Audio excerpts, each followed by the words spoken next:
It's another day and another news story. Welcome to Learn English with News. I'm Ben, your host, and today's news is all about a woman playing the clarinet during brain surgery.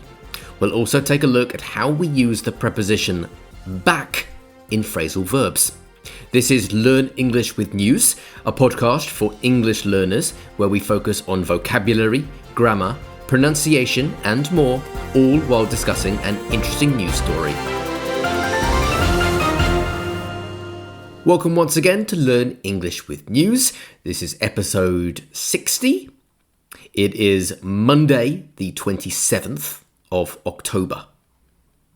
Before we hear today's news story, let's take a look at the vocabulary.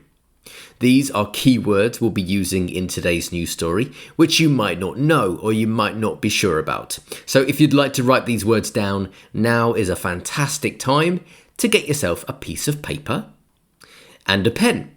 You might also need that a bit later when we look at some exercises connected to our grammar point. We will come back to all of these keywords at the end to look at what they mean and how I use them. So let's take a look. We have 4 words, and the first is a noun, ease. E-A-S-E. Ease. Next, a phrase, in turn. In turn. T-U-R-N. And then we have an adjective, keen. K-E-E-N. Keen. And finally, a noun, skull. S-K-U-L-L. Skull. Okay.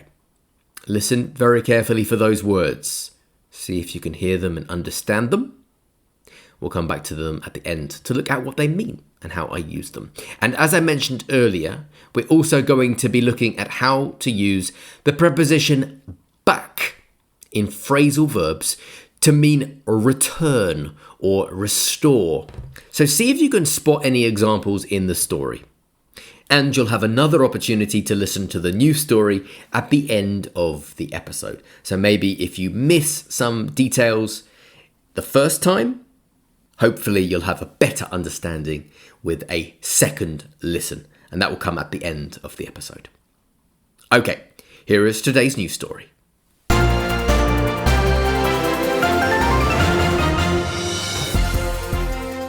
A 65-year-old woman with Parkinson's disease played the clarinet during brain surgery and showed immediate improvement in her hand movements. Denise Bacon from Crowborough in the south of England was diagnosed with Parkinson's in 2014. The disease had made it difficult for her to walk, swim, dance, and even play her beloved clarinet. But during a 4-hour operation at King's College Hospital in London, she played music again for the first time in years. The operation, called deep brain stimulation, involves implanting electrodes in the brain to help control movement symptoms. Ms. Bacon stayed awake during the procedure while surgeons guided the electrodes using a high-precision frame that acted like a sat-nav, according to Professor Kiyomiz Ashkan, who led the surgery. Ms. Bacon said, "I remember my right hand being able to move with much more ease once the stimulation was applied, and this in turn improved my ability to play the clarinet, which I was delighted with. I'm already experiencing improvements in my ability to walk, and I'm keen to get back in the swimming pool and on the dance floor to see if my abilities have improved there." Ms. Bacon used to play in the East Grinstead concert band, but stopped 5 years ago due to her worsening symptoms. The moment she was able to play again brought both relief and joy to her and the medical team. Professor Ashkan said tiny holes, each half the size of a 5-pence coin, were made in her skull to implant the electrodes. He said, "We were delighted to see an instant improvement in her hand movements and therefore her ability to play." Ms. Bacon added, "This operation has given me back so much." And that's today's news story.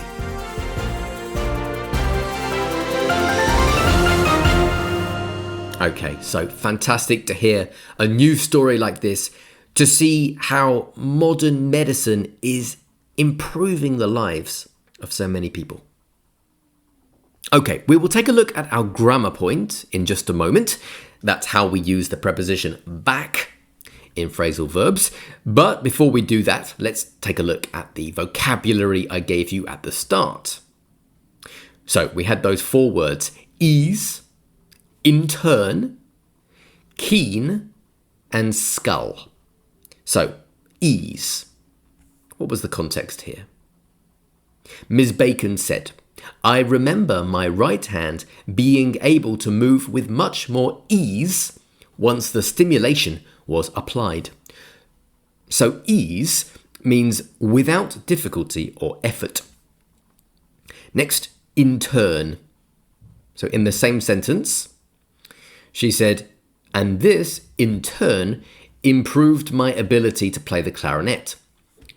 In turn means as a result. So as a result of the stimulation that was applied, her ability to play the clarinet improved. Okay, the next key word is keen. Again, in a quote, she said, "I'm keen to get back in the swimming pool." Keen means enthusiastic. And the last word, skull. Professor Ashcan said tiny holes, each half the size of a 5-pence coin, were made in her skull to implant the electrodes. The skull is the bones of the head that surround the brain and give the head its shape. That's the skull. And those are the key words. Hopefully they are clear.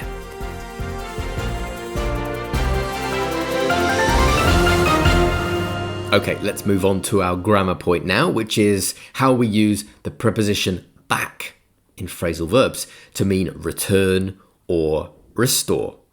So when back is used in a phrasal verb, it usually suggests returning to something, returning to a previous location perhaps. For example, to go back somewhere or to come back, to get back, to take something back. For example, I went back to my hometown after 10 years abroad. This means to return to a physical place. If you go on holiday, you then come back from your holiday. You return back to where you live. It can also be referring to returning to a previous activity, condition, or state. For example, to get back to normal, to bring back memories, to fall back into bad habits. Here's an example sentence. It took her months to get back to walking normally after the operation. In this case, it's referring to returning to a former condition, to get back to walking normally.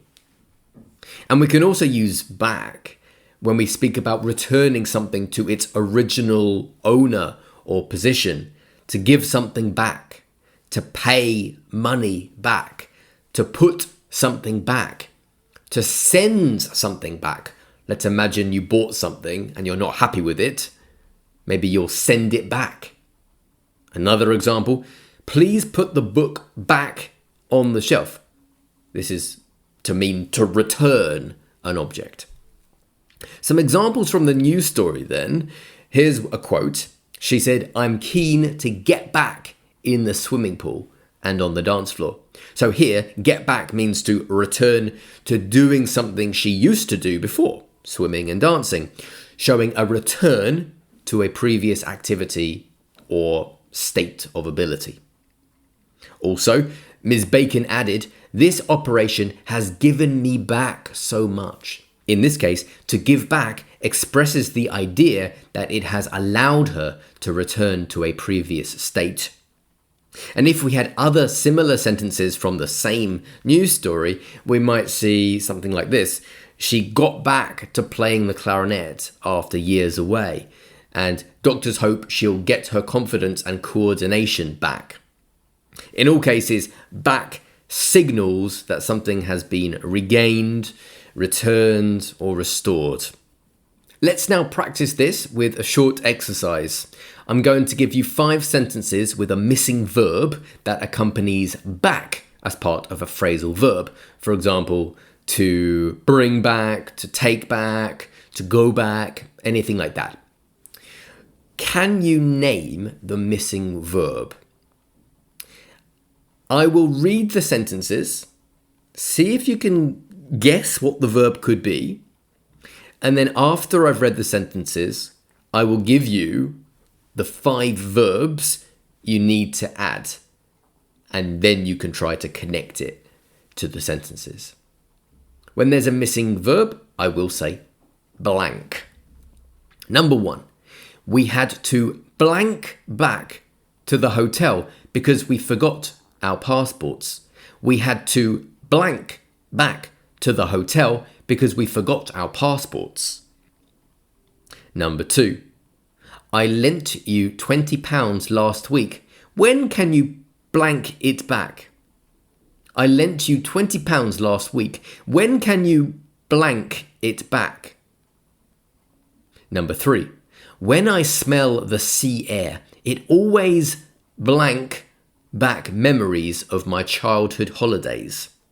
When I smell the sea air, it always blank back memories of my childhood holidays. Number 4, the teacher told the students to blank back their chairs after the lesson. The teacher told the students to blank back their chairs after the lesson. And number 5, I couldn't believe he managed to blank back from such a serious injury. I couldn't believe he managed to blank back from such a serious injury. Okay. So do you think you know what the missing verbs could be from those sentences? I'm now going to tell you the 5 missing verbs, and then maybe you can try and connect them to the sentences if you weren't sure. So the 5 verbs are bring, come, go, put, and pay. Okay. Take a moment if you need to consider that. Pause this episode if you want. We are going to take a look at the answers in a moment, and we'll listen to the news story again. But first, if you enjoyed today's episode, please subscribe if you haven't already, leave a review, and if you know someone who wants to improve their English, then let them know about the podcast. And if you enjoy it and find it useful, then consider supporting it on Buy Me a Coffee or Patreon. So the Buy Me a Coffee page is a place where you can just basically donate to support the podcast, and Patreon is the fan club page where you'll find lots of bonus content, including a full transcript of today's news story with the glossary, and also a comprehension quiz to test how well you understood the news story. So that could be really useful for your listening skills. You will find the links to both the Buy Me a Coffee page and the Patreon page in the episode description. Okay, shall we take a look at the answers now? So we had those 5 sentences with missing verbs. I gave you the verbs.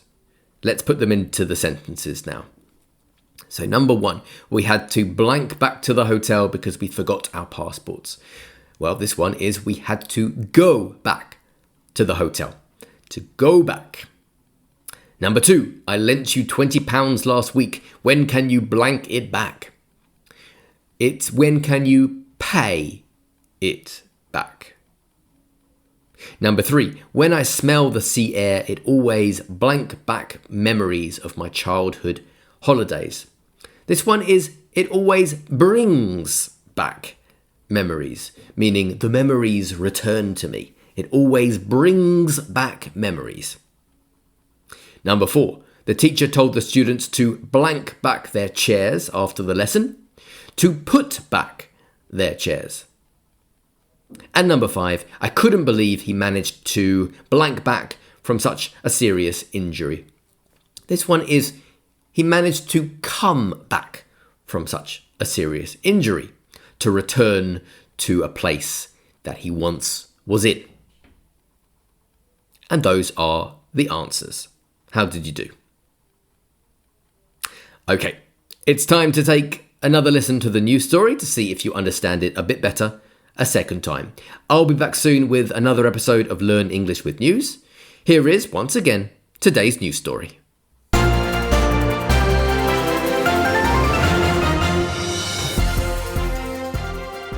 A 65-year-old woman with Parkinson's disease played the clarinet during brain surgery and showed immediate improvement in her hand movements. Denise Bacon from Crowborough in the south of England was diagnosed with Parkinson's in 2014. The disease had made it difficult for her to walk, swim, dance, and even play her beloved clarinet. But during a 4-hour operation at King's College Hospital in London, she played music again for the first time in years. The operation, called deep brain stimulation, involves implanting electrodes in the brain to help control movement symptoms. Ms. Bacon stayed awake during the procedure while surgeons guided the electrodes using a high-precision frame that acted like a sat-nav, according to Professor Kiyumaz Ashkan, who led the surgery. Ms. Bacon said, "I remember my right hand being able to move with much more ease once the stimulation was applied, and this in turn improved my ability to play the clarinet, which I was delighted with.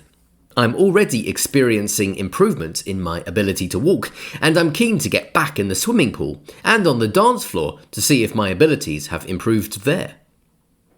Ms. Bacon used to play in the East Grinstead concert band, but stopped 5 years ago due to her worsening symptoms.